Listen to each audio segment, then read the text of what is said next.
Well, we will go ahead and get started. We'd like to welcome Patrick Cantlay to the interview room here at the Travelers Championship. Patrick, thanks for taking a few minutes. You're making your 8th start here in the event, coming off top 15s in each of your last 4 starts here. With that said, just some thoughts on being back. I know obviously in your first start of 2011, round 2, a smooth little 60, so obviously a pretty cool place for you to come back to, I would imagine. Yeah, in a tournament, I think with the most starts for me. I think I turned pro here in 12, and so it's a course I love coming back to and a place I love coming back to, and of course it suits my game as well. I've played well, and I'm looking forward to it this week. What is it specifically that you connect with so well, mentioning the course suiting your game? Yeah, I think it rewards driving the ball in the fairway, and if you can do that, you can make a lot of birdies around here. I think it's a good design. It usually holds its own despite being a shorter golf course and having some reachable par 5s and a reachable par 4. It's just a fun golf course to play, and I think one of the better ones that we play all year.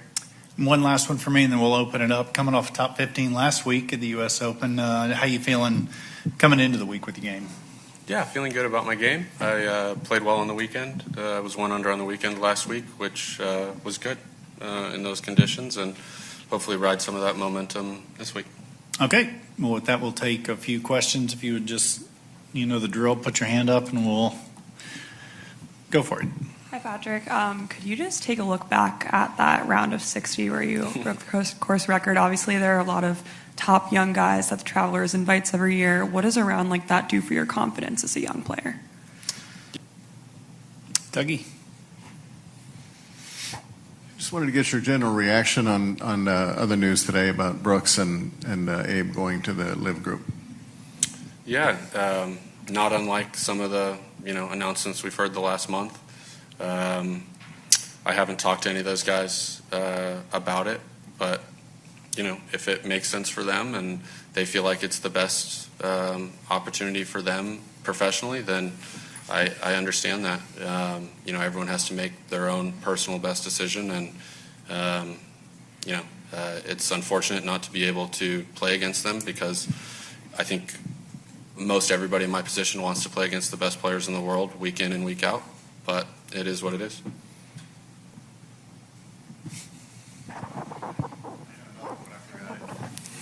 We'll come back to you.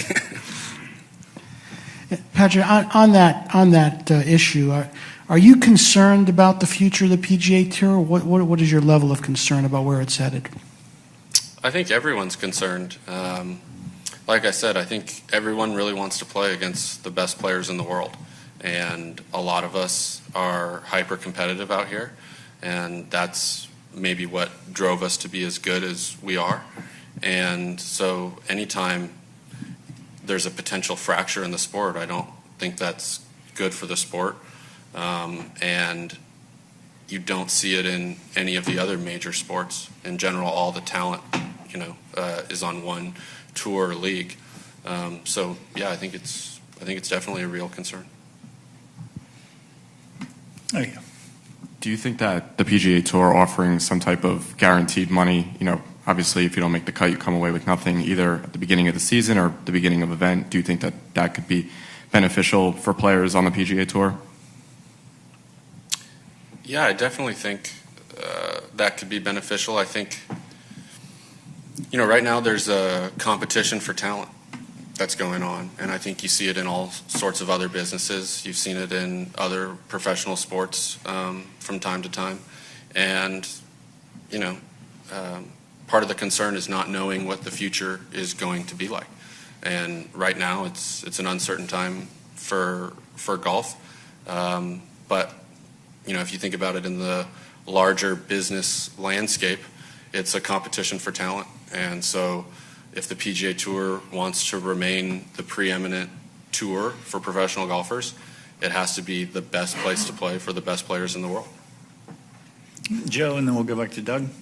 Patrick, did you get good vibes off the meeting with the commissioner today and about what you're talking about? Do you feel better about it than you did yesterday, or is it about the same? I was not at the meeting. I was, it was early, and I was, coming off a long week and a travel day on Monday. Okay, from what you've heard about it, Is that what you? You know, I came straight to the golf course, so I haven't heard much, just some rumblings from some guys, but nothing concrete, and I haven't seen any email from the tour or anything with a summary, so I don't want to, say something secondhand. Dougie? That was my question, if you would say something secondhand. I honestly don't know if anyone has ever asked you, so I thought I would. Have they made you an offer, and do you have any interest in it? My team handles all that kind of stuff, whether it be just any of the sponsors that I have or anything in that department. I haven't had any direct contact with them recently, so I really, I don't have anything like that outstanding. Okay. Secondly, you mentioned competitive a couple of times a minute ago.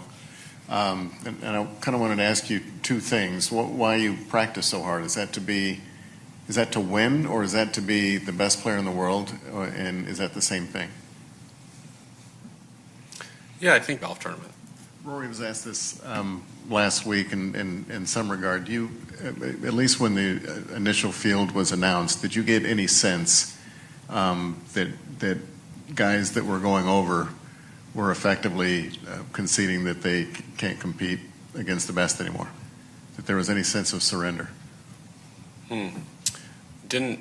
That notion hadn't entered my head. I said it, I think, I had a press conference maybe a month or so ago, and I think the reasons for different guys going or not going could vary widely. And so to kind of blanket them all into the same decision-making process, I think would be a mistake. I think it's a different decision for everybody to stay or to go, and their reasons may vary greatly. I don't necessarily think that all the guys going over there are saying that they're not, they've conceded trying to be the best player in the world or the best they possibly can be.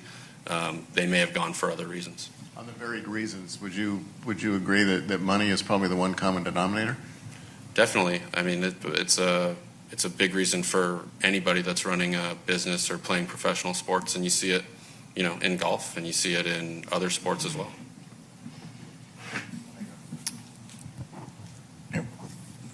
Can we finish up? Just moving away from all the crazy news that's happened recently. You've played here since you were at your time at UCLA. What does this tournament mean to the PGA Tour? And if you could just comment on, the energy that the fans here in Connecticut bring to this tournament. Yeah, I think this tournament's a big success story. I think that they get a great field on a tough week on the schedule. The week after the U.S. Open is probably not a week that you would expect a lot of the best players to play. And they've done such a great job with the tournament, with the community supporting it, and with Travelers, they do an amazing job this week. It's definitely one of the best tournaments of the year. And I think a lot of that started similar to the time when I started playing here. They've redone the clubhouse, and the golf course is always in great shape. So I think it's a testament to, if you run a really, really good tournament and you care deeply about it, you can attract the best players in the world, even if there are some roadblocks in the way. All right, finish up, Doug. Two more quasi-unrelated. Stop laughing.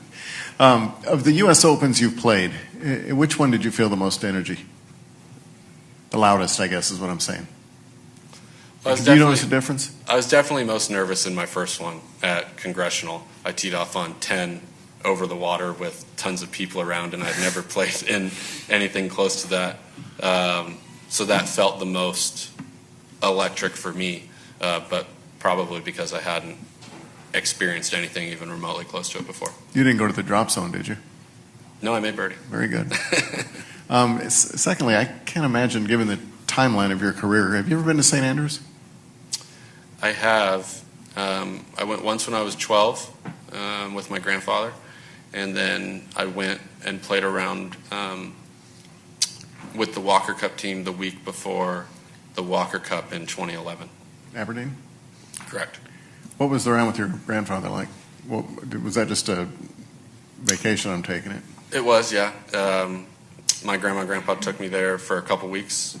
They were going on a trip there and decided to take me with them, and I got to play 6 or 7 rounds of golf with my grandpa, and it's a memory I really cherish because we're close and are still close to this day, and we had a lot of fun on that trip and had a lot of laughs traveling across England, Ireland, and Scotland, and playing golf and getting lost and having a good time. What memories do you have of the old course, and what was, I mean, if you remember the other courses you played, your favorite one of the bunch?